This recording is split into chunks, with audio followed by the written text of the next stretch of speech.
حضرت علی المرتضیٰ فرماتے ہیں سیدہ فاطمہ نے کبھی مجھے کوئی کچھ کہا ہی نہیں، کبھی فرمائش ہی نہیں کی۔ ایک دن بیمار ہو گئی تو کہنے لگی، میں قریب بیٹھا تو میں نے کہا فاطمہ زندگی میں تو نے کبھی کچھ نہیں مانگا، اور عزت والے باپ کی عزت والی بیٹی، میرا دل کرتا ہے کوئی فرمائش تو کرنا۔ تو حضرت فاطمہ کہنے لگی علی اگر ایک انار مل جائے نا،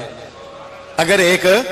میرا دل کر رہا ہے اگر ایک انار مل جائے، ایک انار مل جائے تو طبیعت چاہ رہی ہے انار کھانے کو۔ مولا علی شیر خدا فرماتے میں گیا، ایک انار خریدا بازار سے، 1 دینار تھا میری جیب میں، انار خرید کے جب واپس پلٹا نا تو کہتے ہیں ایک بوڑھا شخص، ہونٹوں پہ کمزوری، آپ فرماتے ہیں میرے باپ دادا کی عمر کا، لڑکھڑاتے اس کے ہاتھ اور کہنے لگا علی میں بھوکا ہوں کئی دنوں کا۔ حضرت علی فرماتے ہیں میرے پاس وہ 1 ہی دینار تھا جس کا انار آ گیا۔ کہتے میں نے اسی وقت وہ انار نکالا، اس شخص کے ہاتھ میں رکھا، بوجھل قدموں سے جب میں اندر داخل ہوا نا تو پاک رسول کی پاک بیٹی، عزت والے نبی کی عزت والی بیٹی، صبر والے محبوب کی صبر والی بیٹی، کہتے ہیں جب میں نے اپنا قدم اندر رکھا دروازے کے تو فاطمہ نے میرا اترا ہوا چہرہ دیکھا تو کہنے لگی علی پیسے اللہ کے راستے میں دے آئے ہو، خیرات کر رہے ہو؟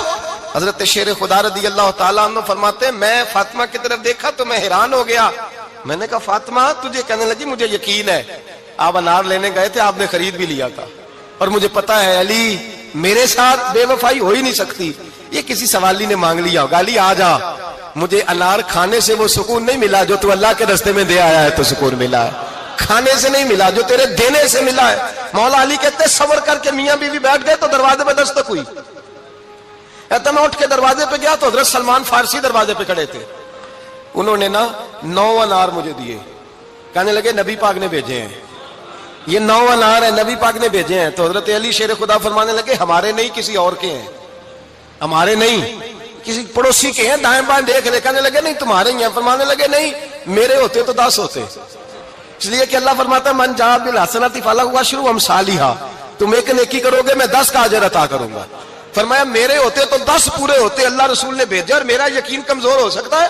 میرے ہوتے تو 10 ہوتے، یہ 9 ہے۔ حضرت سلمان فارسی نے جیب میں ہاتھ ڈالا، 10واں بھی نکالا، کہا علی تیرے 10 ہی تھے، میں تو تیرا امتحان لے رہا تھا، 10 ہی تھے تیرے۔ یقین کی دولت زنجیریں کاٹ دیتی، یقین کی دولت انسان کو نواز دیتی۔ جب تو لڑکھڑاتا ہوا آیا ہے، میرے نبی پاک نے فرمایا یوں نہ کہا کر کے یا اللہ چاہے تو دے چاہے تو نہ دے، جب مالک سے مانگ تو کہا کر یا اللہ تجھی سے مانگنا ہے، میں لے کے اٹھوں گا، تو مجھے دے گا۔ فرمایا جتنا تیرا یقین کامل ہوگا اتنا ہی اللہ تجھے جھولی بھر کے عطا فرمائے گا۔